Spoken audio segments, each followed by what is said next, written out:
Hi guys, Danny Parkins here from Guideline UK. A few little tips here for you. Now, I'm not teaching people to suck eggs, but for me, when I was learning this, I found this really helpful. So hopefully you enjoy. So here you go. 3 tips that you need to know about fishing tight and squirrely pike swims on small rivers and canals. Just going to give you one little tip that I found helpful for me when starting up predator fly fishing with these heavier 9 and 10 weight rods casting these bigger flies. This really helped me, and hopefully it can help you. A lot of us don't live next to these big lakes, or we tend to have little canals, cuts, drains and small rivers where you naturally have bankside hedges behind you and trees and bushes and reeds that can make the back cast an absolute nightmare. And you can now open up fishing some of these venues, not all of them, because you can give this little tweak to your cast to enable you to just get at least a line out in these real hokey nooks and cranny swims without losing your nice precious flies in the trees. So normally you would fish forwards, casting away and hauling the fly into the water. What I like to do is turn 90 degrees or even 180 degrees, looking back at the awful snags and trees behind me. Now, rather than just walk past this now, what you can do is cast, but looking back at the hedge behind you. So now the water is behind you, enable you to get that cast out, watching your fly, just kissing those branches, and what I can do is and then haul on the back cast. That enables me to get those extra yards or cast in swims that I would necessarily walk past normally, because most people think, oh, you'll never be able to cast a fly in there.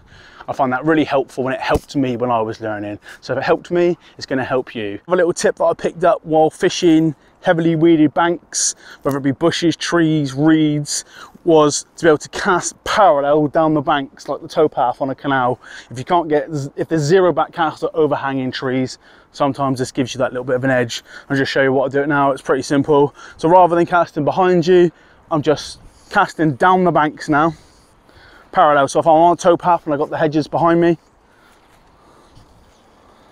that just enables me to get those small casts down the cuts and make it work for me. Hope that helps you out. Cheers.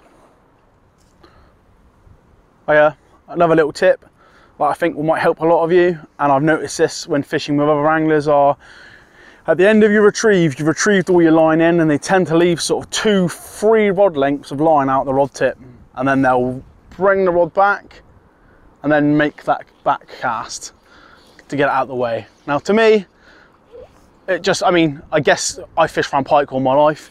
If you've got a fish that tends to follow you all the way to the bank, to your feet, and it's sometimes going to take you literally as you're lifting the fly out of the water, if you've got 3 rod lengths of line out like this, and you're bringing it in, because you're used to having loads of line out or a big long leader, and you're bringing it in, you get a hit now, you've got no tension, you can't strip strike that, you can't do anything with that.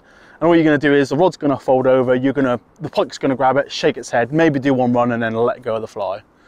So what I'd like to get you to do is to continue that retrieve literally to the rod tip, to where your leader touches your tip eye, then bring bring your rod tip and the fly round in front of you,